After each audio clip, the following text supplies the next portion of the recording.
저 정청래 그 전 대표 같은 경우에는 대표적인 안티 유시민이었습니다. 아, 심한 안티였죠. 어마어마했어요. 어느 정도냐면요. 하여튼 유시민 전 대표, 유시민 전 그 장관을 하여튼 정치적으로 끌어내리기 위해서 소명감을 안고 정치를 시작한 분 같이 정말 최선을 다했습니다. 실제로 유시민 전 장관도 굉장히 싫어했어요. 예전에 그 낙곰수 했었던 그 태양로 벙커원 카페에 우연치 않게도 정청래 그리고 유시민이 한 공간 안에 있었어. 정청래는 무대에서만 얘기하고 있고 유시민 작가는 뒤에 있었는데, 유시민 전 장관은 뒤에 있었는데, 난 정청래 싫어 하더니 그냥 나가버렸어. 내가 그 얘기를 직접 들었어. 8.17 전당대회에서 정청래 대표 가능성은 낮아 보인다. 그 이후에 어떻게 할 것인가. 이거 완전히 이른바 팀 김어준 범문재인 진영은 이제 갈피를 잡지 못하는 상황이 되는 거죠. 이럴 때 뭐 김민석 당대표가 만약에 된다 그러면은 뭐 합당한 물 건너가는 것이고, 그러면 안 되겠다. 내가 이른바 오리지널 친문 세력들을 규합해서 다음 총선 때 정치 세력으로서 확실하게 실력을 보여주고 능력을 보여주고 파급력을 보여주고, 그런 다음 합당을 한 다음 자기 대선에 나서야겠다. 더 늘기 전에. 그러니까 이런 이제 판단을 하고 있는 게 아닌가. 저는요, 유시민이라는 인물의 캐릭터에서 윤석열이 보여요. 괴물을 잡다가 본인이 괴물이 됐다는 생각이 저는 들거든요. 욕하다가 담는다고. 그 어떤 면이냐? 첫 번째는 하지도 않은 거를 뒤집어 씌우면서 공격을 해요. 그러니까 이재명 대통령께서 비판받을 행동하면 당연히 비판해야죠. 저도 정부에 대한 애정은 있지만 잘못 가고 있으면 애정을 가지고 비판을 해야 되는 게 그렇죠. 맞는 겁니다. 네. 그게 건강한 거죠. 근데 예를 들어 대통령께서 하지도 않은 거, 예를 들어 수사기소 분리에 대해서 의지가 없다? 아니거든요. 그리고 그거에 대한 검찰 개혁을 지금까지 해오면서 국민들을 생각하면서 대통령께서 지금 여러 가지 말씀들을 해오셨던 건데, 이걸 가지고 하지도 않은 거를 뒤집어 씌워서 공격하는 방식은 조선일보 방식이나 없는 죄를 뒤집어 씌우는 윤석열 특수부 검찰의 방식과 이게 아하. 똑같은 거 네. 아니냐라는 생각. 이게 공사구별이 안 되는 거예요. 그러니까 우리가 정치도 공적인 영역에서 하는 거니까 어떤 사람을 비판할 수 있어요. 비판 세게 할 수도 있습니다. 근데 그 사람을 미워가지고 죽이려고 하거나 그렇게 감정을 투영시켜서는 안 되는 거고, 더 나아가서 어떤 열등감이나 어떤 섭섭함, 서운함, 이걸 가지고 공격을 해도 이 공사구별이 안 되는 거거든요. 근데 공사구별 제일 안 됐던 게 윤석열 김건희 부부 아닙니까? 그러니까 유시민 씨를 보면서 참 안타깝게도 안쓰러운 마음이 들면서도 이분이 정말 공사구별 자체, 그러니까 기본이 안 되는구나. VIK라고 밸류 인베스트먼트 음. 사건 아마 아실 거예요. 이철 씨라고. 네. 그 이동재 기자가 그 이철 씨의 대리인을 만나 가지고 이철 씨한테 얘기해라. 유시민한테 돈 준 거. 그거 저 빨리 풀어라. 그럼 내가 한동훈한테 가서 잘 얘기해 가지고 어떻게든 도움을 주겠다라는 식으로 이제 얘기했다. MBC가 그걸 저 총선 앞둔 2020년 3월 31일 MBC 뉴스데스크를 통해서 보도를 했습니다. 이동재 기자가 굉장히 이 정치검찰을 대리해서 협박한 사람이라는 오명을 쓴 것과 관련해 가지고 명예회복을 했어요. 죄를 받았고 알기로는, 네. 김어준 씨에 대해서는 벌금 2천만 원. 최근에 또 구글로부터 그 영상이. 발언을 했던 김어준 방송 컨텐츠를 삭제하는 조치를 삭제되네. 받아냈어요. 네.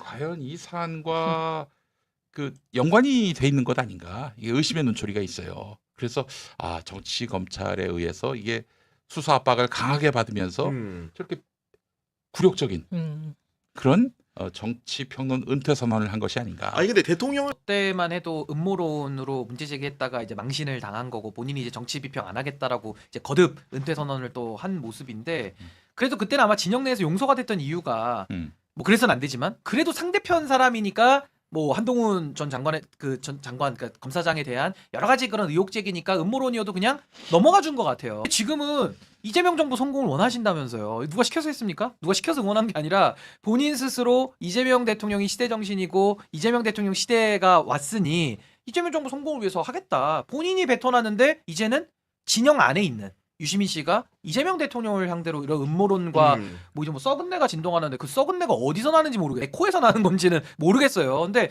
이런 식으로까지 음모론을 또 써서 지금도 과거로부터 하나도 달라지지 않은 그 모습을 지금 반복적으로 네. 보이니까 참 그 어물전론에서 눈에 띄는 게 비린내, 썩은 내, 냄새를 많이 언급하잖아요. 근데 영화 기생충 다들 보셨잖아요. 아, 그리고 그렇지. 최근에 네. 영화 호프도 그 안에서 냄새가 굉장히 중요한 장치로 쓰이는데 아, 그게 방에서, 어떤 예. 의미냐면 계급의 차이랄지 아니면 우리 쪽이 아닌 상대편을 가장 치욕스럽고 모욕적으로 아. 비난하는 방식 중에 야, 이거 하나가 좋았다. 이거 냄새라는 좋았다. 예. 장치거든요. 오, 예. 그 이거는 정말 영화나 그런 문학계에서는 그 냄새가 그런 식으로 쓰이거든요. 그래서 그러니까. 상대방에게 너 못됐어 뭐 막 이렇게 욕하는 것보다도 너 냄새나 이렇게 얘기하는 게 가장 치욕감을 준다는 거예요. 이건- 그 안에 있는 계급 의식과 그리고 진영 논리가 그 냄새라는 표현을 통해서 이번에 좀 표출이 된 게 아닌가 하고 영남 우월주의자다. 음. 유시민 전 장관이 음. 김대중 전 대통령도 좀 심하게 끊임없이 5년 내내 괴롭혔다고 박지원 국회의원 맞아요. 그렇게 얘기했잖아요. 해악질이라더라고요. 예. 박지원 쪽. 하여튼 네. 계급주의자 네. 맞아요. 정확하게 본 아니, 것이 굉장히 이 이재명 대통령을 좀 낮게 보는구나. 근데- 깔 보는구나. 근데 기본적으로 계급 의식이 매우 투철하구나 이분이 TK 엘리트로서 그러니까요. 네. 그 생각을 갖게 못 만듭니다. 벗어나는 거죠. 예, 이재명 대통령은 연결돼 있죠. 그런 건 극복돼 있는 분이다. 자, 그런 네. 주류 엘리트로부터 얼마나 많은 공격을 받았고 그렇죠. 네. 또 태클도 당했겠어요. 근데 이런 것들에 대해서 굴하지 않는 분이다. 또 이제 이 굉장히 흡인하는 능력이 탁월한 분이다. 그래서 네. 그렇게 자기에 대해서 덮어놓고 편견을 갖고 보는 사람들에 대해서 별로 위축되거나 그러지 않는다. 를 갖거나 그러지 않아요. 아 그리고 저도 동의하는 게 이게 자존감이 높은 사람은요 누가 옆에 와서 메롱하고 약 올리고 욕해도 별로 타격감 안 맞아요. 받아요. 음. 굉장히 많은 비바람을 이분이 맞고 극복해온 역사가 분명히 있는 거 아니냐. 그렇다고 한다면 유시민 씨 입장에서는 막 이렇게 본인이 잭나이프 가지고 찌르면은 무너질 것 같지만은 이게 상대를 잘못 본 거예요. 그리고 또 하나는 뭐냐면 이 명문대 나오고서 본인이 잘났다고 생각하는 사람들 있잖아요. 이걸 저는 대나무 같은데 대나무는요 한 번 이렇게 팍 치면 부러져 버려요. 아하. 유연성이 없기 때문에. 근데 모진 비바람과 진흙벌과 이 갯벌을 뚫고 올라온 정말 우리 일상처럼 사는 분들 있잖아요. 이런 분들은 단단함이 있습니다. 단단함이. 그거 누구도 꺾기 되게 어렵거든요. 그 뭐 소신으로 볼 수도 있는 그렇죠. 거고. 그래서 네. 저는 이재명 대통령께서 허허하고 웃을 것 같아요. 제가 지금 정청래 바람이 부는 것 같아요. 심각한 역풍이 불고 있습니다. 지금 제가. 바람은 바람인데 역풍, 연날릴 때 역풍 아시죠? 하면 이제 막 전봇대에 가서 역 불러야 돼요. 역풍 부는 건데 이게 어떻게 보면 뉴 정청래 현상 아니냐. 새로운 지지층이 생기고 있어요. 국민의힘에서 정청래 후보를 향한. 그래서 저는 이거 뉴 정청래 현상인데 뭐 박수 쳐야 될지는 잘 모르겠습니다만 희한하게 국민의힘에서 지금 굉장히 좋아합니다. 정청래 후보를. 네. 저 정청래 전 대표 출마 선언하면서 무슨 얘기했습니까? 대선 안 나가겠다. 근데 한 번도 관심이 없는데 대선 안 나가겠다. 이 멘트, 이 메시지는 오로지 한 사람을 향해서 들으라고 한 말입니다. 그게 누구냐? 김어준이에요. 아. 나는 대선에 관심 없으니 아 우리 평론가님 보시기에는 조국을 위해서 길을 내가 열심히 닦겠다. 그리고 그 이튿날 조국혁신당과의 합당을 약속한 거 아니겠습니까? 그러면서 김어준 방송 나가서 지난번 김용남 공천하는 게 아니었다. 이런 얘기를 왜 했겠습니까? 그렇죠. 그 사실 지난번에 김용남 후보를 공천하는 바람에 일이 꼬였죠. 그래서 이제 불러다 놓고 사퇴시켜라, 네. 사퇴시켜라. 압박을 하든 설득을 하든 사퇴시켜라. 사실상 그런 말을 하다시피 했는데 그냥 뜨뜻미지근하게 나왔고 그래서 결국 조국이 2등도 아니고 3등이 돼서 개망신을 당한 거 아닌가. 그렇기 때문에 너 혹시 저 조국 잡아뜨리고 네가 대선 후보가 되려고 한 거 아닌가라는 의구심을 아하. 김어준 총수가 갖는 게 아닌가 이렇게 판단을 해서 네. 이 정청래 전 대표가 난 그럴 마음이 없다. 날 도와다오. 아니 그리고 그래도 뭐 수십만에 이르는 신도라는 거 아닙니까? 엄청나죠. 원래 14만 4천만 딱 채우려고 했는데 넘치는 바람에 구원받았어요, 넘치는 바람에 원래 14만 4천만 구원받는다 이랬는데 그게 초과되면서 교리를 원래- 바꿔야 돼. 원래- 교리를 바꿔야 돼. 14만 4천 등 안에 들어야 구원받는다. 여기서 교리가 살짝 바뀌었어. 수십만에 이르는 신도들이 일사불란하게 움직이면서 그 내부에서 어떤 지령이 내려지고 그 지령이 이행됐는지를 알 수가 없어요.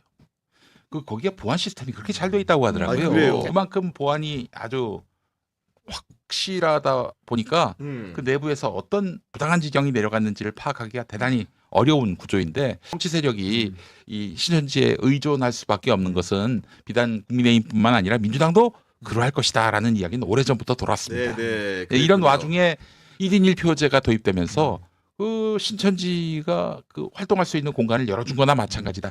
그 가장 이상했던 게 뭐냐면은 김민석 후보가 신천지 민주당 경선에 개입하지 말라. 마치 예전에 노무현 대통령이 조선일보 동아일보는 민주당 경선에 개입하지 아하. 말라 그렇게 손을 얘기하듯이 떼라, 손 떼라. 네. 신천지 가만히 있어라 움직이지 마라 이렇게 한마디 했는데 어느 후보의 이익을 위해서 활동하지 말라 이 얘기도 아니고 어느 누구도 거명하지 않았는데 여기에 정청래 후보와 또 친청 정치인들이 단체로 발끈하고 거기에 또 신천지까지 발끈하는 거 보니까 이게 좀 이상해요. 신천지 얘기 아주 오래전부터 했어요. 오래전부터 네, 하셨구나. 언젠가는 내가 이 문제를 공론화할 거다라고 얘기를 했었고 저는 그래서 사람들이 왜 갑자기 김민석이 신천지 얘기를 하냐라고 하는데 저는 그냥 그 뉴스를 보고 아 그냥 때가 왔나 보다 약간 그러니까 그렇게 생각했어요. 근데 조국당하고의 합당을 유시민 씨가 주장하면서 그때 뭐 절차 가지고 시비 거냐 뭐 이런 얘기를 했을 때 제가 그때 공개 비판을 했거든요. 근데 저는 그때 그 유시민 파워를 실감은 했어요. 그 비판 글을 올리고 나니까 진짜 저도 고정적으로 방송을 많이 하고 있었던 편이었는데 한 2달 사이에 한 8개가 다 하차가 되더라고요. 그래서 이게 확실히 유시민 파워가 이렇게 있구나. 그러니까 저 그 생각은 오래된 들어요. 후원자 또 지지자 중에도 유시민 편을 하니까 김어준 때까진 참 시민을 비판해 이러면서 등 돌리신 분들도 있어요. 유시민 전 장관이 이런 말을 했잖아요. 나는 권력자 아니에요. 나는 스피커일 뿐이에요. 뭐 그랬잖아. 아닙니다. 유 장관님 권력자세요. 어마어마한 권력자세요. 권력을 시켜서 어떤 행동을 하게 나가는 교사의 행위도 권력일 수 있지만 더 센 권력은 뭔지 아세요? 시키지도 않았는데 알아서 눕는 게 진짜 권력이거든요. 맞습니다. 시민이라는 이런 상징 권력이 가지는 그 성역화나 어떤 힘이 분명히 존재하고 본인은 이제 안 시켰다고는 하지만 안 시켰는데 하니까 이게 훨씬 더 그 권력 위의 권력이라는 게 실체적으로 그 직감되는 거 아니냐. 뭐 예전엔 그래도 유시민 전 장관이 말이죠. 이렇게 본인의 불편함을 표시하면은 누가 불편하게 하지? 사람들이 찾아서 가서 이제 공격을 합니다. 린치 우르르 비슷하게 타겟팅 해가지고. 근데 갑자기. 요즘에는 좀 팬이 빠지셨는지 요즘엔 일일이 또 좌표를 찍어주세요. 뭐 네. 촉법이니 용역이니 이 최근엔 이재명 대통령까지 직접 어휴. 거명을 해서 뉴 이재명의 수장으로. 공격하라 네. 이러고 있어요 지금. 그것이- 23대 총선. 23대 총선을 앞두고 평택에 정착한 거 아닙니까? 그렇습니다. 김용남 후보가 전 후보가 조국 전 대표도 지금 평택에 정착해서 이 단체 저 행사장에 막 참석하더라고요. 김용남 전 후보에게는 넘어야 할 산이 많습니다. 상대가 유이동 국민의힘 의원인데 국토위원장이 됐어요. 한 표 차로. 국회의원들이 지역구 국회의원들이 가장 좋아하는 상임위원장 자리가 국토위원장은 이 벽을 하나 넘어야 되고요. 또 만약에 조국 전 대표가 또 다음에 나온다면은 맞습니다. 민주 진영 안에서 어떻게든 교통 정리가 이루어져야 할 텐데 그때도 삼자 대결로 싸운다면 또 유이동의 무난한 어부지리 승리가 예견되기 때문에 지금 김용남 후보에게는 정말 지난 재보선 못지않은 그런 큰 걸림돌이 그 앞에 놓여 있다라고 볼 수 있겠어요. 정청래 대표가 조국 혁신당과의 합당을 전격적으로 제안한 상황인데 이 국무위원회 메시지는 이제 정청래와 조국 사이에 공천 지분을 둘러싼 은밀한 미략이 있었는지 그 여부를 밝혀내야 한다라는 취지지요. 맞습니다. 맞습니다. 네. 밝혀야 되는 거 밝혀야죠. 아니에요? 많이 있다면 밝혀야죠. 그런 아니 것들은. 저기 최고위원들 다 패싱하고 통보한 뒤 20분 있다가 기자회견을 하는 이런 제안이 어디 있습니까? 당대표가 이 당내 수기를 거쳐서 제안을 해도 모자랄 판인데 말이죠. 최소한 최고위원회에서는 논의를 해야 되는 거 아닙니까? 그래 놓고는 청와대 뜻이라고 얘기했는데 청와대 뜻이 아니라는 거야. 이상호 기자 말에 따르면은 취재한 바에 따르면은 그 청와대는 전혀 그런 뜻이 없었고 도리어 정청래 대표가 갑자기 합당 제안을 하게 된 배경에는 이게 작년 초였죠. 올 초였죠. 올 초. 작년 말에 하도 이 청와대와 민주당 정청래 대표 사이에 엇박자가 나니까 안 되겠다. 김민석 총리를 조기에 당으로 투입을 시켜야 되는 것 아닌가 이런 얘기들이 나올 시점. 그 이야기가 이제 정청래 대표 귀에 들어가니까 정 대표가 긴장을 했는지 갑자기 합당 제안을 했다는 거예요. 정청래 대표는 뭔가 나아갈 길이 보이지 않으면은 그냥 거기서 주저앉아 버립니다. 노코멘트 발언도 사실 그런 맥락에서 나온 거예요. 유시민 전 장관의 발언에 대해서 비판하자니 그러면 애써 지금 친해진 유시민 또 팀 김어준 이 화합과 네. 단결을 깨는 것이고 그렇다고 또 만약에 옳다고 얘기하는 순간 반명 인증을 하는 것이고 그거는 정확히 그렇게 해야 되는 딜레마 것이고. 상황. 네. 그러니까 노코멘트 한 거예요. 항상 이런 식이야. 정청래 정치를 보게 되면. 아니 그 정청래 후보는 앞뒤가 지금 이것도 안 맞는 게 본인이 이재명 대통령에 대해서 끝까지 의리를 지킨다라고 의리 선언을 했어요. 근데 이재명 대통령을 좀 유시민 씨가 전면에 대놓고 지금 모욕하고 있거든요. 무슨 뭐 어물전에 썩은 내가 나기 전에 뭐 어떻게 하겠다 뭐 이런 얘기까지 하고 있잖아요. 근데 여기에 대해서 어떻게 참냐는 거예요. 그럼 차라리 여기서 선택을 해야 되는 게 그냥 이재명 정부에 대해서 의리 지키겠다라는 말이 거짓이면 그럼 참아도 되죠. 의리를 안 지켜도 되니까. 끝까지 지킨다고도 네, 했어요. 근데 지금은 의리는 끝까지 지켜야 되는데 이걸 참아야 되니까 너무 어색하고 하여튼 모순적인 상황이 지금 발생을 하고 있기 때문에 저는 그 노코멘트라는 발언도 역시 정청래다운 행위다라는 생각이 들었어요. 이재명 정부의 성공을 원하는데 또 정권은 짧고 국민은 영원하다는 발언을 또 한 입으로 두 말을 내잖아요. 이거 어떻게 받아들여요? 그러니까 이 모순을 견디는 거를 지켜보는 게 힘든 건데 과거에도 친노라고 하면서 지금도 뿌리 사통통합을 얘기하잖아요. 근데 친노인데 이분이 임기 말에는 노무현 정권을 내부에서 흔든 분 중에 하나란 말이에요. 그럼 이것도 과연 친노로 봐야 되냐 말아야 되냐. 이런 그 그레이 에어리어 같은 이런 회색지대적인 정치를 늘 해왔기 때문에 언제는 이런 말을 했다가 언제는 또 저런 말을 했다가 계속 입장을 바꿔오면서 유불리에 따라서만 본인의 처신을 해왔기 때문에 그런 거죠. 그분이 탈당하지 않은 거는 나가면 시베리아 벌판이기 때문에 탈당을 못한 겁니다. 대단히 가까운 사이였고 또 어려울 때는 또 함께 의지하는 관계였고 예전에 그 기억하시죠? 공갈 발언.